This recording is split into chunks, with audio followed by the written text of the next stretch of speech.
We'd like to welcome you to the Heart Leader Podcast, where heart and mind align. I'm your host, Amber, and I'm here with co-host Austin, and we'd like to know, do you have a passion to make a greater global impact? Are you ready to embrace leading with heart and love? If so, join us on this journey to become heart leaders who change the world. Each episode brings heart-centered connection, building stronger relationships, communities, and businesses. Let's take a deeper dive into what it means to be heart leaders. The Heart Leader Podcast starts now.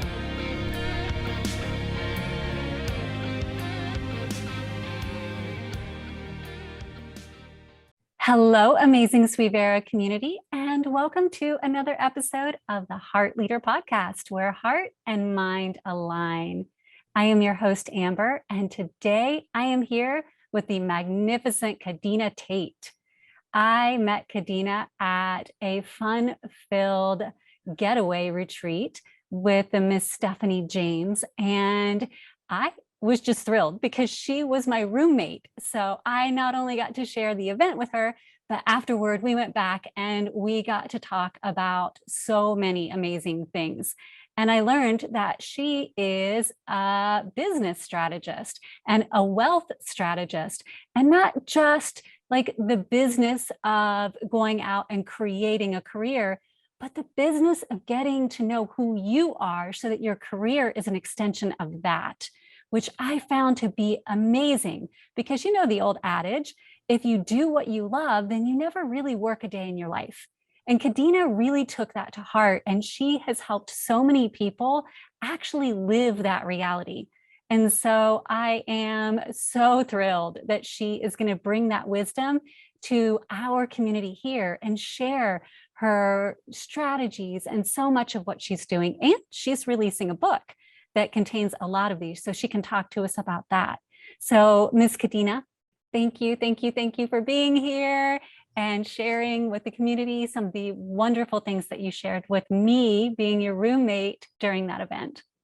No, thank you for having me. You know, it's always a joy to be able to share our gifts with other people because, you know, one of my biggest fears is dying with all my potential locked inside.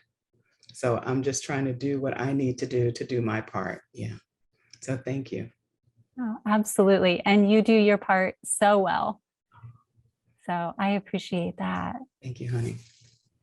Well, let's talk about what you do outside of just being an awesome person, which is what you do on a regular basis, your ability to reach out and help individuals who are seeking a fulfilling career and desire to make abundance doing it. Mm-hmm. Mm-hmm. Can you explain to our community what that looks like for you? Absolutely. Before I do that, though, let me give you a background so that we have context. Yes. So I've always been the friend who, if you were an artist, a musician, you know, whatever it was that you did, I am the person who would say, this is how you can monetize that. And so my friends would roll their eyes because they would say, you're always thinking about money. I'm like, it's not that I'm thinking about money. It's just that spiritual people and creative people and multi-passionate people, there's a tendency to think that we cannot earn a good living with our gifts, talents, strengths, and abilities. So I just started noticing how you package your intellectual property and documenting it. And then I would say it to people. And then there came a point where people were making money, but I wasn't making any money because I was giving away for free what I deserved to be compensated for. So I realized, wait a minute, I actually am onto something. So I basically decided that I would start hosting small groups literally in my dining room to teach people very specifically how to take what you do and package that, whether it's an audio product, a video product, a magazine, multimedia experience, live experience, etc. And so that's what I've been doing now for the last 20 years. Yeah. But it went into my childhood, but that's basically how it started.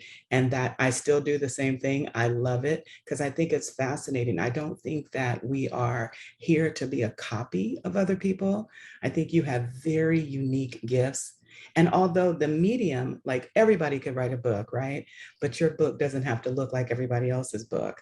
And I think sometimes we forget the power of diversity and our own creativity. And I just think that together we're stronger when we bring our unique gifts to the table. Agreed. And that was part of the discussions we had was, Yeah. we are in this competitive environment.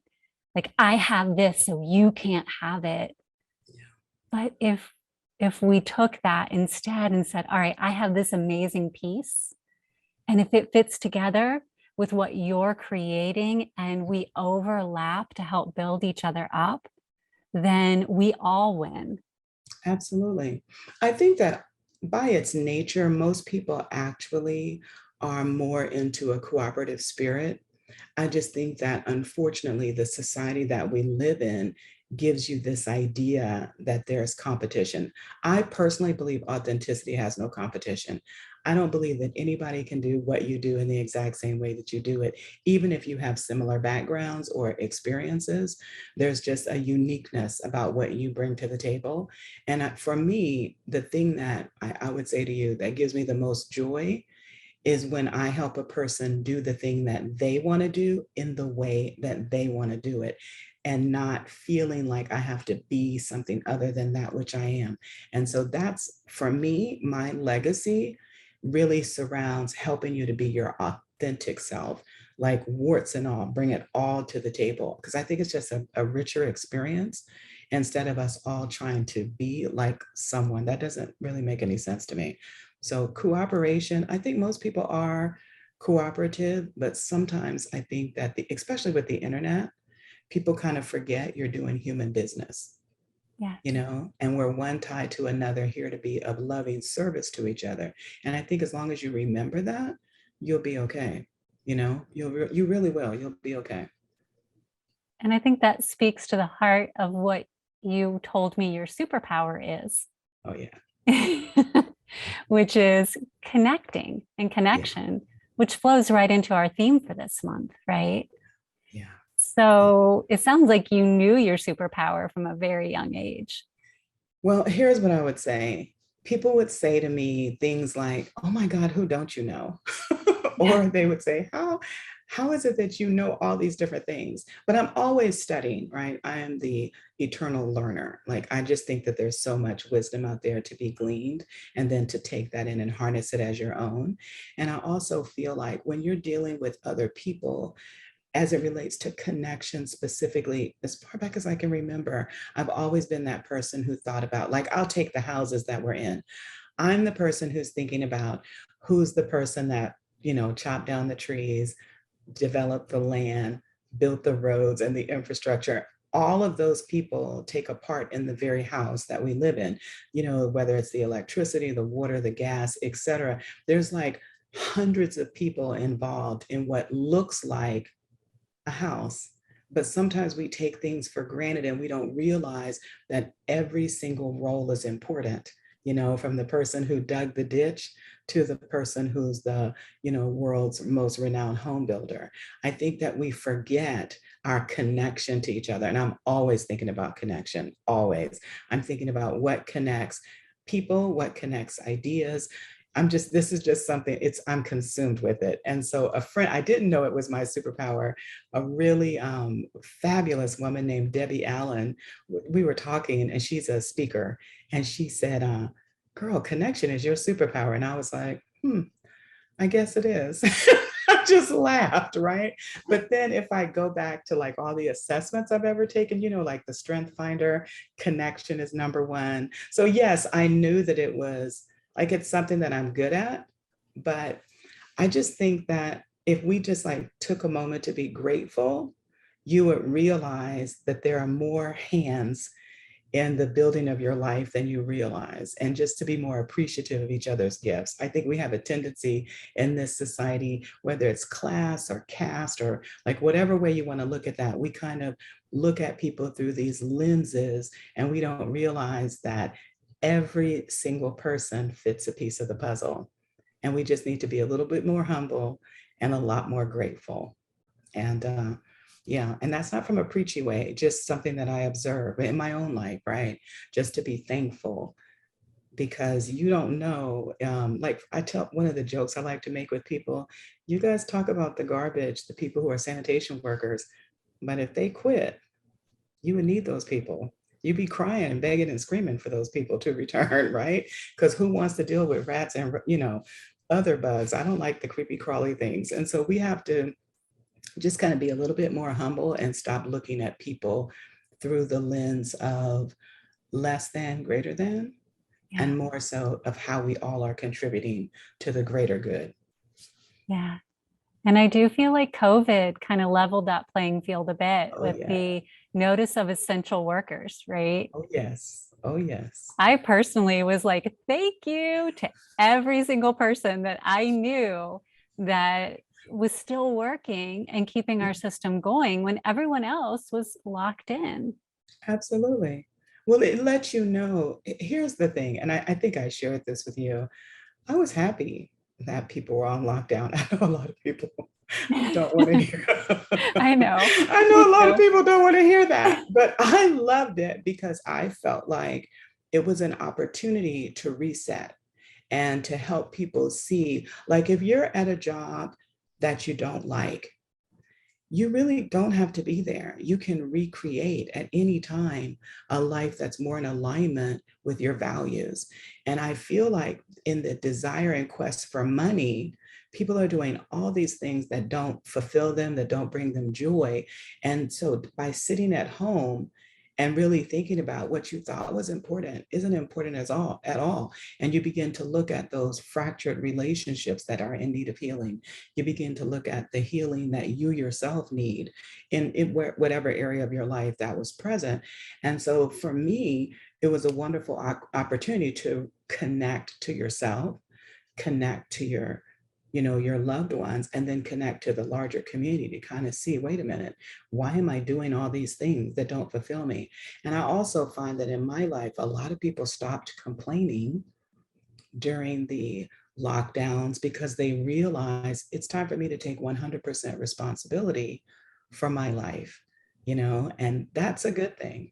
That's a really good thing. And I just feel like people look at all the creativity that was birthed, all the businesses that were birthed. I think it's a fabulous thing. Yeah, Yeah.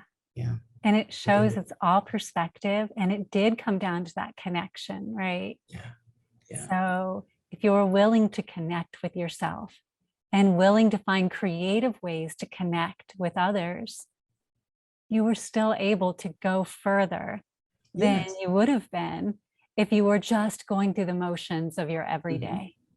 Hmm. Hmm. And And that's a so, beautiful thing.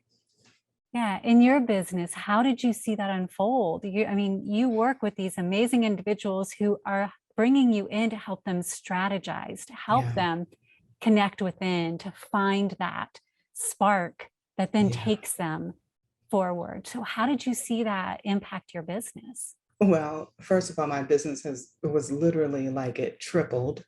And what was fascinating, people that previously would just like be like, I don't need to deal with that right now. I'll do that later when I retire. So I know, for example, I know a lot of people who are judges and attorneys, engineers, all these highly educated individuals, physicians. And it was kind of like, they draw, they paint, they dance, they do all these creative things. But because they didn't know how do I monetize that, it was kind of like, Kadena, I'll do that when I retire.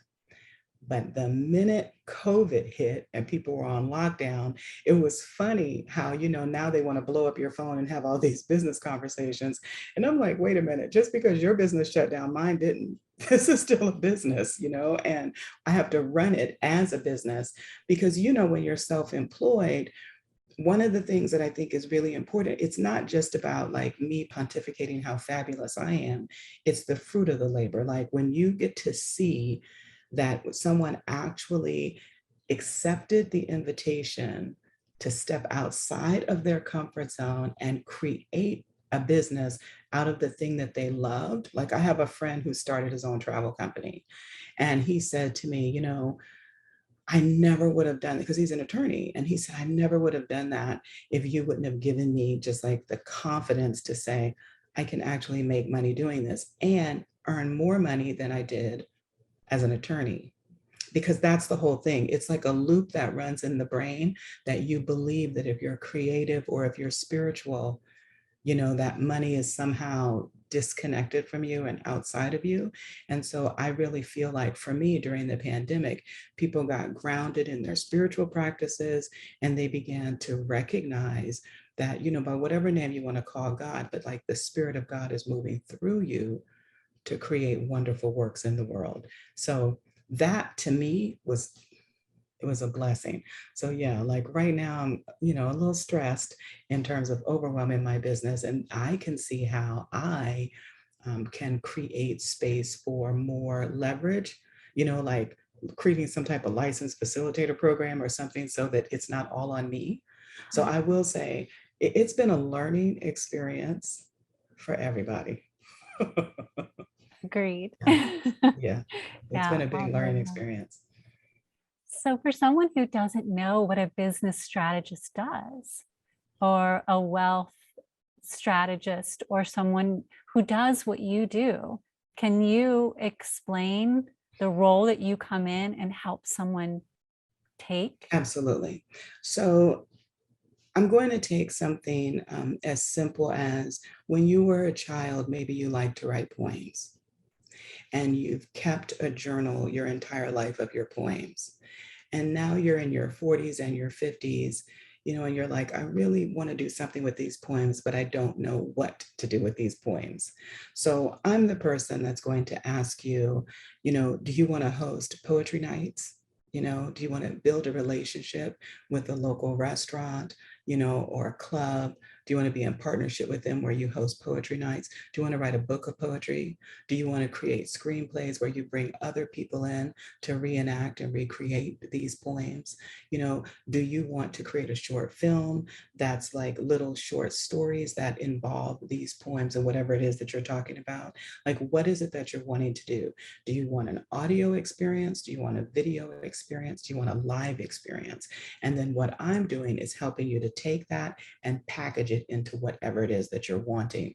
So what happens is when people come to me, a lot of time, most of the people who come to me, they've been doing something for a really long time and they're stuck in a ditch. So for example, maybe they were coaching for 10, 15 years and they're kind of burnt out. So I'm the person that's, okay, honey, do you want to do retreats? Do you want to do live events? Do you want to create a licensed facilitator program? Do you want to create some type of manual and training for corporations or associations or educational institutions? Like, what's your highest vision of what would bring you joy?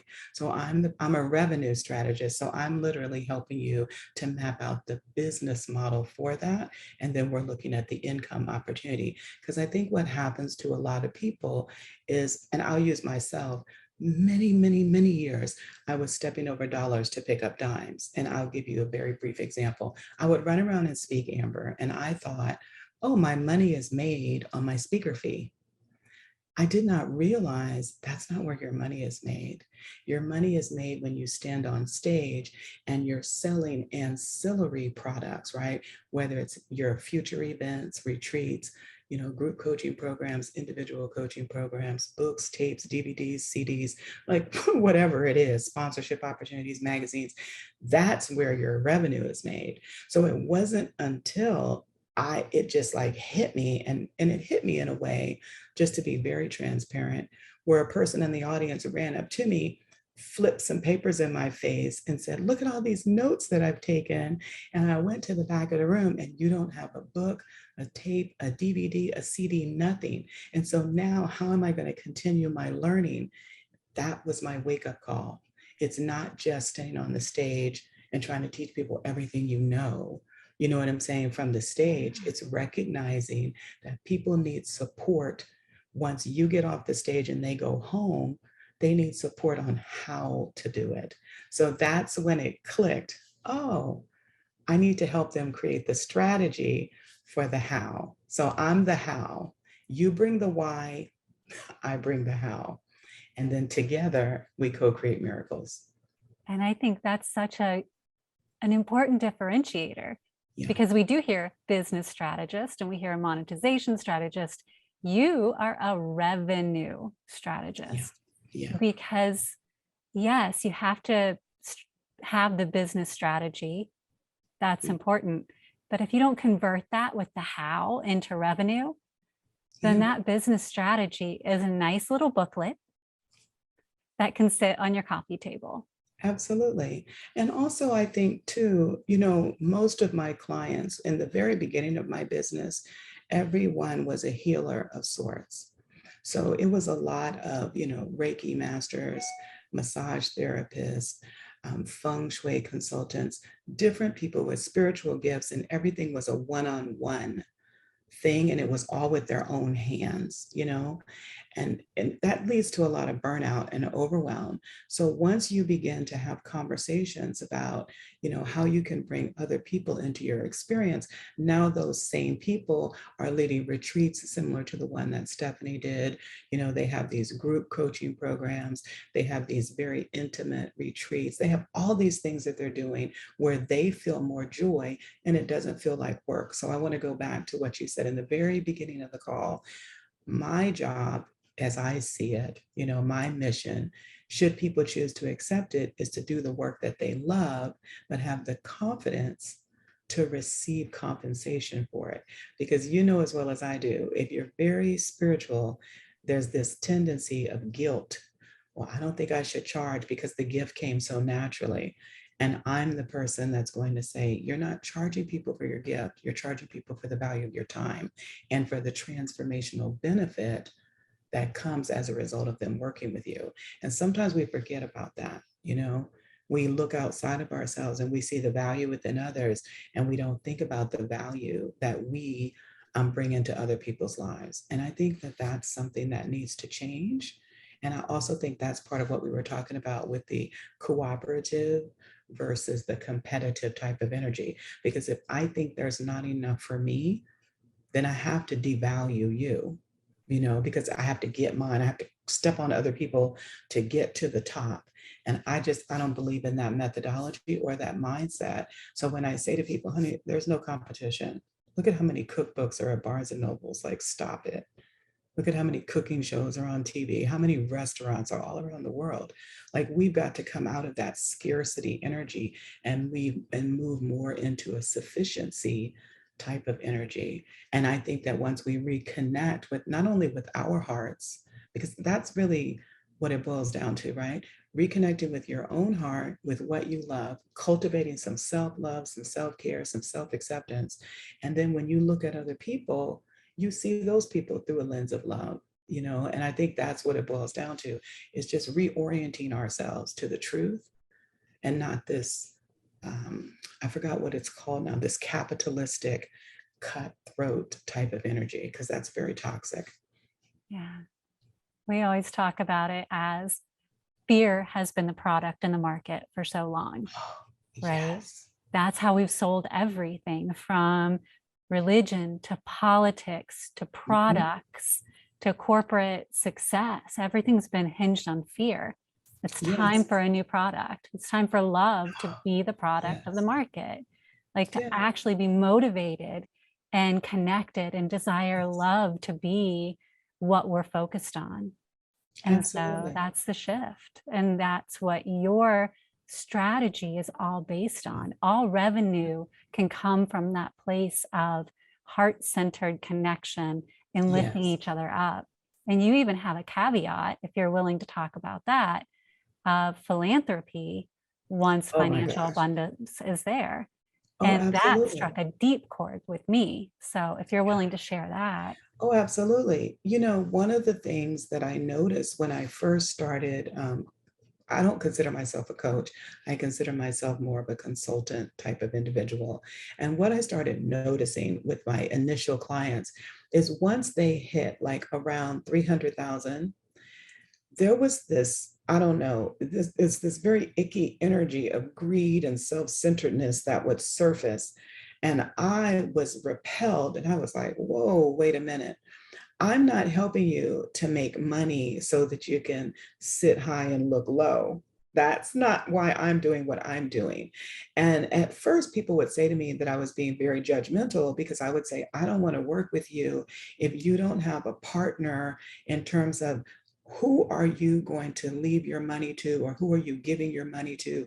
Who are you supporting with your time, money, and energy? So, for example, my work has been with the Dallas Children's Advocacy Center. So I would say to people, this is an initiative that you can support not only with your money, but with your time and your energy. You can bring your clients, for example, say to a Habitat for Humanity and help to build a house. And people would say to me, you don't get to tell me how to spend my money. And I said, and I don't have to help you figure out how to make money either if you're not going to share and recognize that at the end of the day, you can't sit in your multi-million dollar house, right, next to a low income type of neighborhood and be okay. Like, we're not all up in that situation.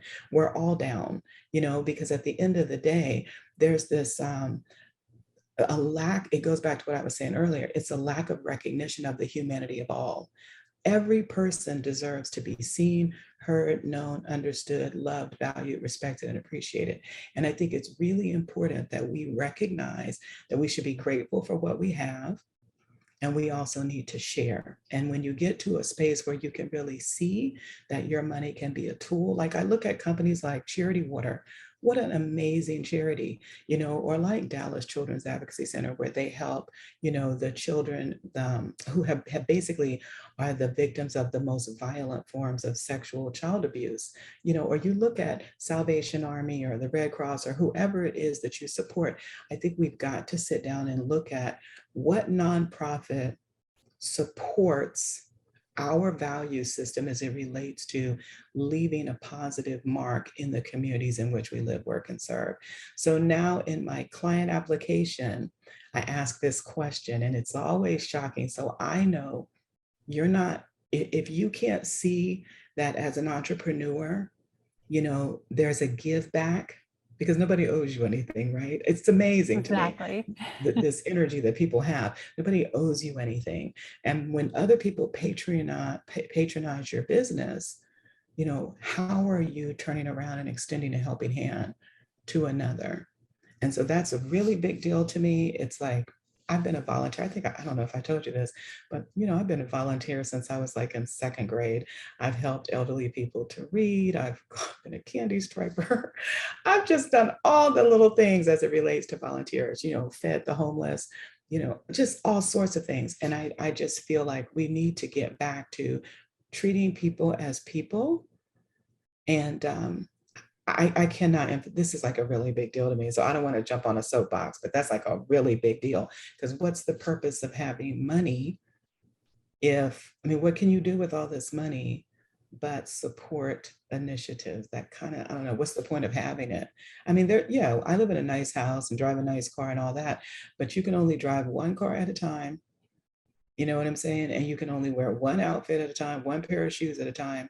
And then there comes a point where you have to ask yourself, when is enough enough? And where do I have a higher calling, a higher mission, a heart-centered mission for the work that I do? And so I'm happy to see, with the great reset of the pandemic, I see so many wonderful women and men who are looking at their businesses and they're saying, you know what, within the offerings, you'll see the language that says, I don't want money to be the reason why you can't join us on this journey. So we're offering scholarships, we're offering reduced tuition. In some cases, just come and invest what you can. And it's not about looking down on people. It's just recognizing that we shouldn't be alienating one another based upon how much money we have. I I'm gonna love that. stop there because I could go on and on about this. Well, I tell you, if you're going to be on a soapbox, that's a good one to be Yeah, on. yeah, yeah. It's But a now really big deal. Yeah, we can move on to a different one, which is this book. yeah. So tell us a little bit about your amazing work that has actually been done for a little while. If Yes, and yes, now almost. you're breathing new life into it. Tell us a little bit Yes. about this. So here's what happened. This fabulous, there's two women. So Shidim Kobu and Jenna Schwartz had these writing retreats, and I would participate in these writing retreats because I thought I couldn't write. Okay, so it's amazing how we don't see ourselves accurately. And so these two wonderful women would host these writing retreats and virtual writing retreats, and I would attend, and I'd write down all this stuff, and I just keep it in a notebook. And then I don't know what happened, but one night I got a wild hair up my butt and I decided to organize them all into a book. And this is maybe, now I'm thinking like 10, 12 years ago. It's been a long time. I organized them into a book and then I didn't launch it because I thought, what does this have to do with my business? Because people would say to me when I would talk about courage, they would say, what does that have to do with business? And I would say, what are you talking about? It has everything to do with business. But because I didn't know how to sell it as a part of my brand, being a revenue strategist, I just printed it out. You know how you do the little spiral bound thing, set it in a drawer. And then the pandemic happened. And it was funny because every chapter of my book is actually on my website, on my blog. So, what was blowing my mind is that people started reading those blog posts and then they would, fill out the information box to work with me and they would tell me about how afraid they were. And I would say, like, what exactly are you afraid of? And it would be this nebulous things like everything. I'm like, you can't be afraid of everything. And then I realized whether you're afraid to be seen or to be heard, whether you're afraid of success or you're afraid of poverty, like there's so much fear. And I realized within myself that my biggest fear, I had three fears, okay? Fear number one was that I didn't know how to merge the spiritual things with my business things because I didn't want people to think I was a preacher because I definitely didn't want to be head of anybody's church telling people what to do, even though I'm bossy, right? I was like, I don't want to do that. So that was like my first fear. I didn't want people to think I was a preacher. The second fear was I didn't know if I confused people, confused buyers don't buy. So if you bring in this conversation around courage and you try to lean that into business and people don't understand, now I just alienated my audience and now I'm spiraling into poverty. This was my drama. And then my third fear was simply that this was going to take over my business and I love revenue strategy. So I was like, let me put this down. And so when people started really talking to me about it, I realized, okay, this is like your real work. You know how sometimes you think my real work is here, but actually it's that quiet, still voice that calls. So my book has been calling. So when I was talking to you, in Colorado, I started thinking, it's time. It's It's time. time. So now I'm editing it and I'm adding in some stories. I'm almost finished. And then I'm going to be launching the book this month. And I'm excited about it because what I want people to recognize is that now is the time and today is the day to reclaim your personal sovereignty, to really look within and see your own worthiness and recognize that you're vital to the fabric of life. And so I wrote this book for myself as much as for my readers, to just really like let go of all these fears, to have the courage to look fear in the eye, to be seen, the courage to set boundaries with people, just like all the things that you may not think that it takes courage to do, but it requires, just life in general requires courage. So yeah, that's why I wrote this book. And so I couldn't be more joy filled as when I spoke to you, and then I've spoken to some other people. And then I think I sent you a copy of the book, right? I'm sure you noticed I have like almost 100 people that reviewed my book, and this was my other drama. I've always been like very I don't want to use the word modest because that would not be truthful, but I was raised that people's compliments, my father used to say, don't be attached to people's compliments and praise, and also don't be attached to people's criticisms. So I've tried my very best for 57 years not to be attached either way. And I gave myself permission after I was in Colorado with you to sit and read what people wrote because I'm going to be honest, I didn't read them before because I didn't want to get like caught up. And I just wept, you know, that these 100 people, I mean, I said thank you and I was grateful that they did it, but I didn't read it because I didn't want to be sucked in. And I finally sat down and I read those 100 reviews and it was just like, it's time. It's definitely time. You know, And is it's the time. title, this isn't a working title, this will be the title of your book? No, honey, that's the title. Yeah, yeah. All right. Would you like to That share? is, there's no work. No, and you know what? This is the best way that I can communicate this. I think we all need to reclaim our power because I feel like we've taken too many years, too many moments of our life and looked outside of ourselves for affirmation, validation, love, confirmation of worth and value, etc.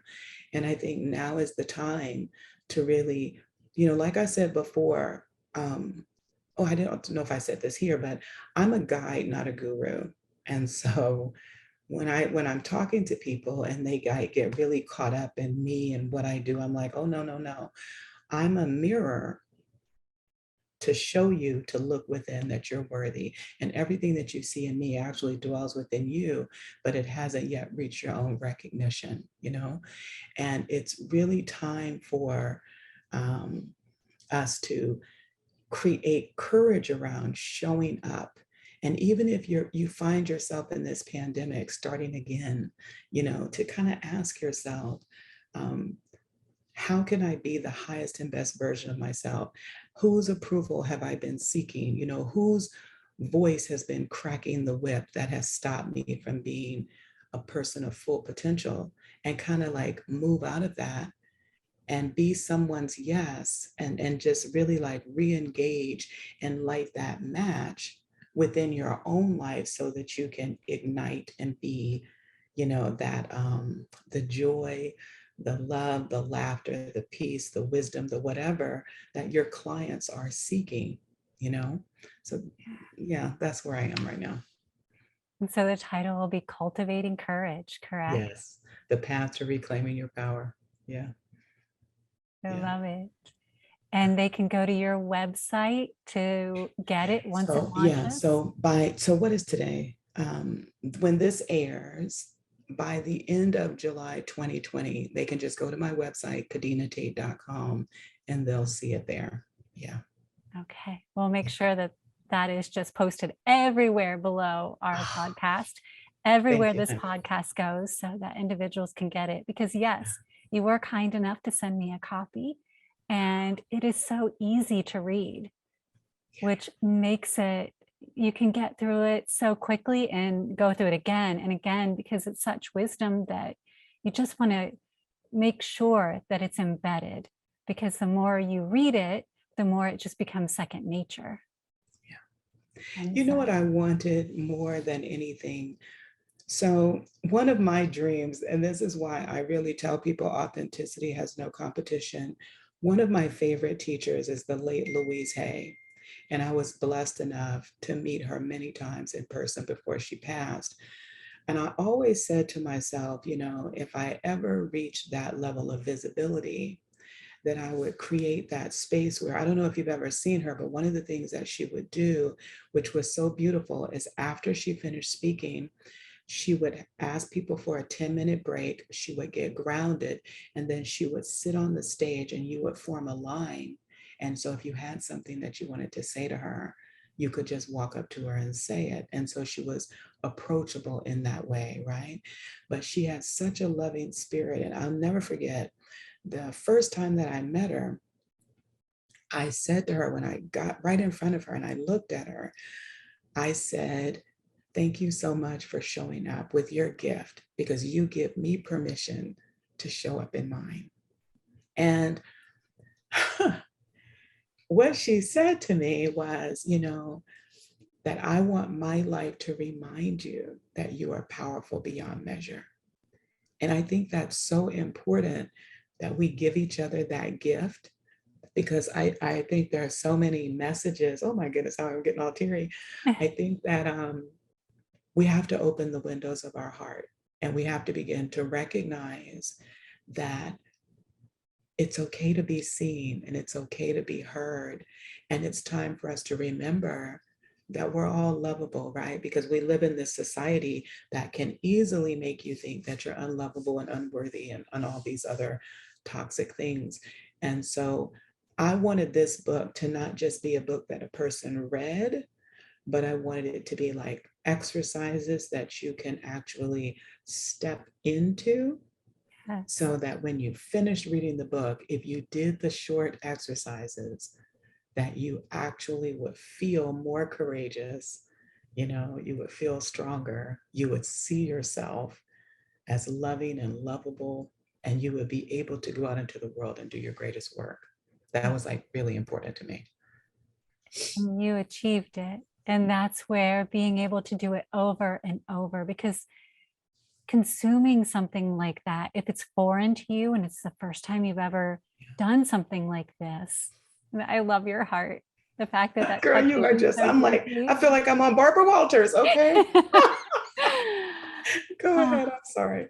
No, not Oh, at all. But the fact that you provide something where someone can maybe step outside of their normal perspective and do something different, if they're willing to keep going back and do it again, even though it's new, then it starts to become not new anymore, but normal.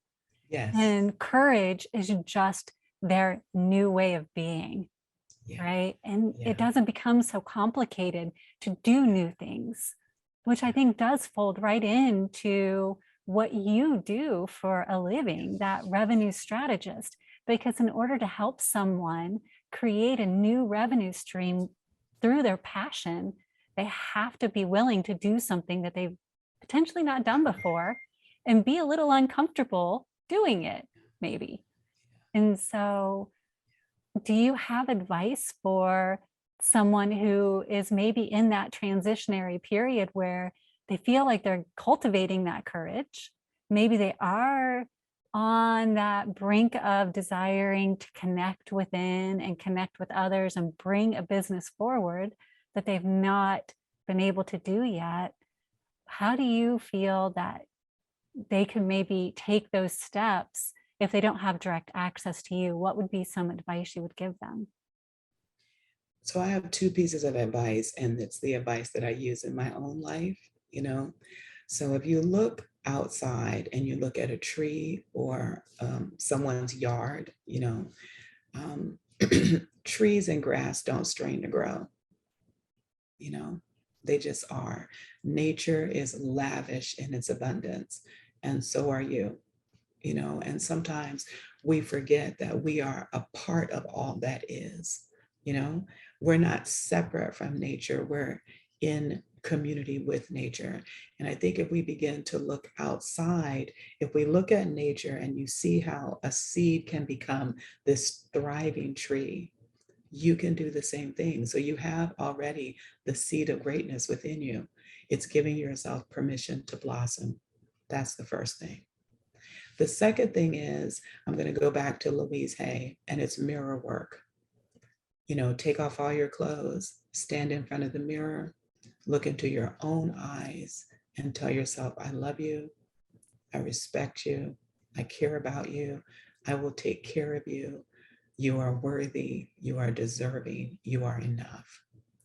Do the inner work, because that's what informs the outer. Because when you get really clear about the fact that you're one tied to another, and that there are people right now praying for the wisdom that you bring, you can get out of your own head and just show up, you know, perfectly imperfect. And it's going to be okay. Because there are people who are looking for you. A lot of people, they can't relate to perfection. It took me a long time to realize that, and I'm so grateful, for example, that the late Marion Woodman, who wrote that book, Coming Home to Myself, when she said, perfection rapes the soul, that hit me like a lightning bolt. And it was like, oh my, you know, she's right. Because we spend so much time spinning in these feelings of unworthiness and inadequacy. And the truth is, you are enough. So just remembering that, like, even, you know, and that's what I meant when I started off the call, when I said, you know, everybody can write a book. Everybody can write a book because everybody has access to your book, but not everybody has access to you. So sometimes it's just a matter of journaling your thoughts down like I did, and then one day actually reading it and recognizing the power of your own words to uplift and inspire yourself may be the same words that will uplift and inspire another. That would be my best advice. Brilliant advice. Yeah, we do put a lot of pressure on ourselves for perfection. Yeah. But you're right, there is, once you've attained that, there's nowhere to really go from there. Yeah. So why do we seek that so strongly when we're in this amazing experience that being imperfect is kind of the point? Yes. Yes. Yeah. And Well, it's I don't. a lot of fun, actually. I find it a Yes. lot of fun. You know what's really, really funny? Just very quickly, I love Dave Chappelle. And years ago, he did this skit where he put some white lipstick on, and he was doing this skit about being in a school singing nursery rhymes. And he was singing nursery rhymes. And I laughed until I started crying. And then it clicked. Dave Chappelle cannot sing, and neither can I. And it's okay if we can't do something, but we do it anyway, and we're not being made a fool of. You get people to laugh with you. So sometimes at my events, I sing in my horrible little voice, and people laugh, and I'm like, y'all see how bad I sound? Listen to yourselves, and it's okay. You know, just like lighten up and let life be an experiment in play and fun and giving and loving. And I think that when we begin to love all of ourselves, including all these things that we think are wrong with us, what you actually will discover is that the thing that you thought was wrong with you is actually the thing that will set you free. And that's where your most money will be made. Because I can't tell you how many people who told me that I'm so bossy and that I'm always thinking about, like, I'm the friend who's at the arena who's counting all the seats and who'll turn and say, Amber, there's like 30,000 seats in here and we all paid $295. And I'm pulling out my calculator, right? And I'm like, girl, you could get on the stage. And so people make fun of that. But that's what I do for a living. And that's what pays my mortgage. And it helps me to do my greatest work in the world. So just have fun with it. Like, we got to lighten up. Yeah, bring more joy into your own life by lightening up. Yes. And Yeah. that does create the connections too, because I don't know about you, but hanging out with people who are always grumpy, it's not exactly the way I enjoy spending my free time. No.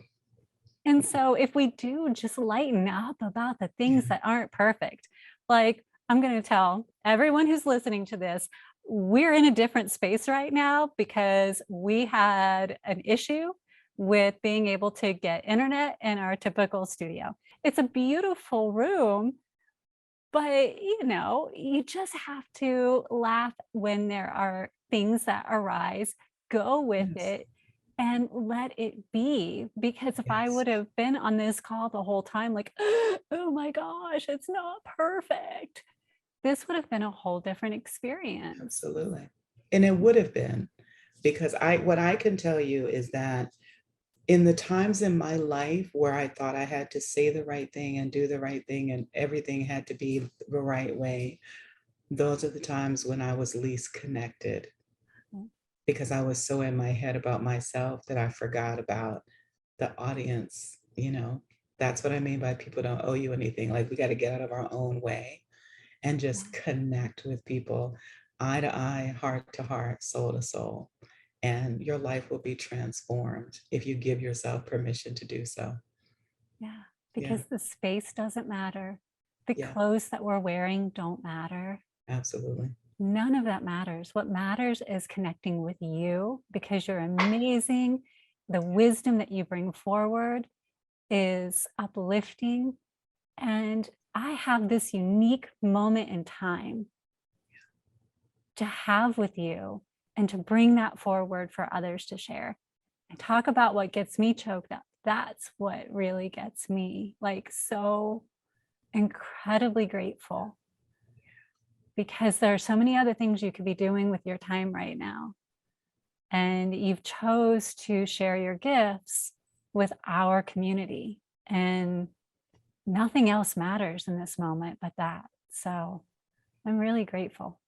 Well, I'm grateful because the honor is all mine. Because here's the thing, and this is to my point, right? We all need visibility, and we need to be able to connect with the people who are looking for us. And so for you to be able to create that space without, maybe you had fear, around, did I go to journalism school? Did I do this? Like, you have people with all these different questions. I can't do my own podcast. And the truth is, it's a conversation. It's one heart speaking to another heart, right? Yeah. And that's what I mean by alignment of values. There were 26 women there.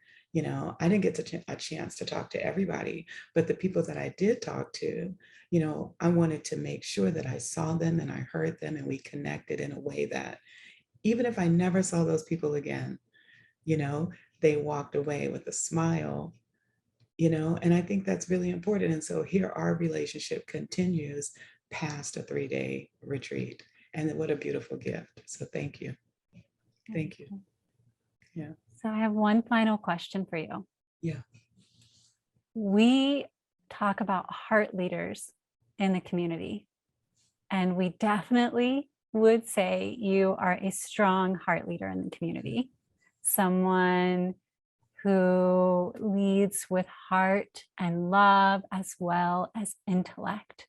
But when you hear that term, what does it spark in you? What do you feel when you are called a heart leader? When I think about what a heart leader is a person who looks within, whether it's your organization, your community, your family. I think you're always looking at people. And it goes back to what I was saying about how we each are an essential part of the fabric of life. And you begin to have a relationship with those people that gives them permission to be the highest and best version of themselves. And to me, a leader is always going to help somebody see, oh, wow, I'm seen, I'm loved, I'm known, I'm worthy, I'm deserving, and I'm capable, and I have the capacity to be the highest and best versions of myself. And you can be a leader in any area of your life, but it boils down to when people are with you, how do they feel about themselves? I'm from a military background, so I know what it's like with that mindset of we have to tear you down and rebuild you into something that you're not. And that's not true. I think it's important for you to give other people the invitation to be themselves without apology, explanation, justification, guilt, shame, or embarrassment. I think that's what a true heart leader is, because you lead with your heart, recognizing that the words that you speak and the actions that you take do impact other people. And you can use your words to diminish or demean and devalue, or you can use your words to uplift and elevate and encourage and inspire. And so that would be my best definition, if you will. Yeah. Chills, I love it. Thank you for sharing that. Thank you for having me. Yeah. So once again, tell individuals how they can get a hold of you and learn more about you, because you do public events. Yeah. And they could find you at a public event. You also have a lot of great information on your website, and you'll be launching your book, Cultivating Courage, very soon. So how can they find out about all of that? I would say the easiest thing, visit me on my website, which is kadenatate.com. And I'm definitely going to put, if I'm having an event, I take people on retreats. We go to Europe and we have a hallelujah good time, because I love Paris and Italy and Spain. I love to travel. So I think it's really important that, if you want to connect further, you want to have me, come and celebrate with you, whatever it is you're doing, or you want to come with me, go to kadenatate.com. Yeah. That's KADNATATE, right? .com. And we'll put it underneath all over the place, so everyone can find it under this video or the audio, however they're listening to it and tuning in. Yeah. All right. And fun fact as we close, Kadena is the name of Kadena Air Force Base in Okinawa, Japan. Oh, So really? it's so funny. Yeah, my dad did 4 terms of Vietnam and named me after an Air Force base. So, when you're in trouble, they always know your name, right? That's So in this amazing. particular case, when you're being, recognized for the contribution of your life's work, you also remember my name, right? Kadena. So thank you so much, Amber. I'm so grateful. Yeah. Oh, I'm so grateful too. And we will continue to stay in touch. And maybe Yes. after the launch of the book, we'll have you come back Okay. and talk about some of the context within it, because then it'll be available for everyone and we can dive deeper. Yeah. Yeah. Ah, Oh, I'd love that. Thank you. absolutely. And thank you, amazing, amazing Suivera community. We are so grateful to have you with us today to hear all about Kadena and what she's bringing forward.